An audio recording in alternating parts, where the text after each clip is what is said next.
تاریخ کی کتابوں میں ایک واقعہ درج ہے کہ ایک بدو کی دلہن کو جس گھوڑے پر بٹھا کر لوگ لائے تھے، دلہن کے گھوڑے سے اترتے ہی اس بدو نے اس گھوڑے کی تلوار سے گردن الگ کر دی۔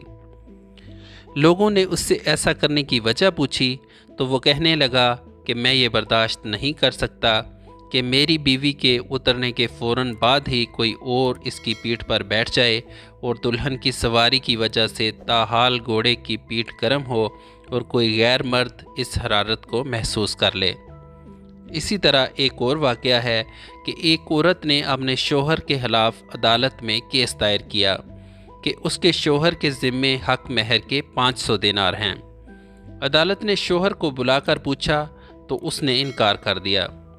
عدالت نے گواہوں کو طلب کیا اور ان سے گواہی لیتے وقت عورت کا چہرہ پہچاننے کے لیے عورت کو نقاب اتارنے کا کہا۔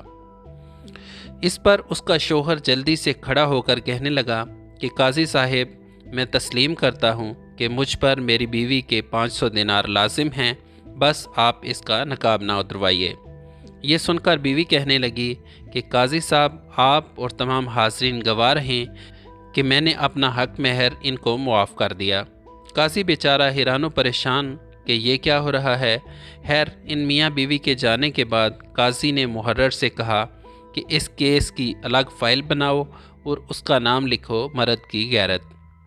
علامہ ابن قیم رحمۃ اللہ علیہ فرماتے ہیں کہ انسان کے دل میں غیرت ہوتی ہے، اور اگر غیرت نہ ہو تو اس دل میں محبت ہو ہی نہیں سکتی، اور محبت سے خالی دل میں ایمان اور دین کیسے باقی رہ سکتے ہیں۔